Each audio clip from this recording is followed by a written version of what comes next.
ಪುಣ್ಯಲೋಕ ಗಮ್ಯಲೋಕ ಸಂಪತ್ತಿನ ಲೋಕ ಇದುವೇ ಉರಗಲೋಕ. ಇಲ್ಲಿ ಅಧಿಕಾರಿಯಾಗಿ ಮೆರೆದಾಡ್ತಾ ಇದ್ದವ ಶಂಖಚೂಡ. ಹಾಗಂತ ಈ ಹಿಂದೆ ಬಹಳಷ್ಟು ಮಂದಿ ಆದವರಿದ್ದಾರೆ ಸ್ವಾಮಿ. ಆದಿಶೇಷ, ತಕ್ಷಕ, ವಾಸುಕಿ, ಹಲವಾರು ಮಂದಿ ವರ್ತಮಾನ ಕಾಲದಲ್ಲಿ ಅಷ್ಟ ಕುಲಗಳಲ್ಲಿ ಶ್ರೇಷ್ಠನಾಗಿಯೂ ಜ್ಯೇಷ್ಠನಾಗಿ ಅಧಿಕಾರ ನಡೆಸಿಕೊಂಡು ಬರ್ತಾ ಇರುವವ ಶಂಖಚೂಡ ಸಂಭ್ರಮದಿಂದ ಸಭೆಯನ್ನು ಸೇರಿದೆ. ನಮ್ಮ ಸಭೆ ನೋಡ್ತಾ ಇರುವಾಗ ಸಂತೋಷವಾಗ್ತಾ ಇದೆ.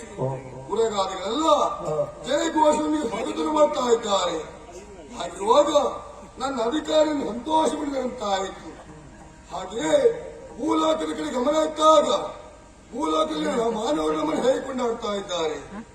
ಅಲ್ಲಲ್ಲಿ ನಮ್ಮ ಪ್ರತಿಮೆಯನ್ನು ಮಾಡಿಕೊಂಡು ನಾಗರ ಪೂಜೆ, ನಾಗಮಂಡಲ, ಆಶ್ಲೇಷ ಬಲಿ, ನಾಗ ಸಂಸ್ಕಾರ ಇದನ್ನೆಲ್ಲ ಮಾಡುವ ಜೊತೆಯಲ್ಲಿ ಸಂಪೂರ್ಣವಾಗಿ ನಮ್ಮ ಅನುಗ್ರಹಕ್ಕೆ ಪಾತ್ರರಾಗಿದ್ದಾರೆ. ಮಾತ್ರವಲ್ಲದೆ ನಾಗ ದೇವತೆಗಳಂತ ಹೇಳಿದ್ರೆ ಸಂತಾನ ದೇವತೆ ಅಂತ ಕೊಂಡಾಡ್ತಾ ಇದ್ದಾರೆ. ಹಾಗಿರುವಾಗ ಇವರ ಕುರಿತಾಗಿ ಸಂತೋಷಗೊಂಡವ ಸ್ವಾಮಿ. ಹಾಗೇನು ಮಾಡೋಣ.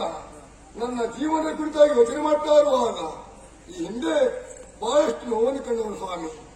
ಕಾರಣ ಮದುವೆಯಾಗಿ ಕೆಲವು ವರ್ಷಗಳ ಕುಳಿತು ಕೂಡ ಸಂತಾನವನ್ನು ಕಾಣದೆ ಹೋದೆ. ಇದೇ ಚಿಂತನೆಯಿರುವಾಗ ನಮ್ಮವರೆಲ್ಲ ಹೇಳಿದ ಮಾತಾದ್ರೆ ಏನು, ಯಾವತ್ತೇ ಆಯಿತು. ಕಷ್ಟ ಬಂದಾಗ ಕುಗ್ಗಬಾರದು, ಸುಖ ಸಿಕ್ಕಿದಾಗ ಹಿಗ್ಗಬಾರದು, ಕಷ್ಟ ಸುಖಗಳಿಗೆ ಭಾಗಿಯಾಗಬೇಕಂತ ಹೇಳಿದ್ರು.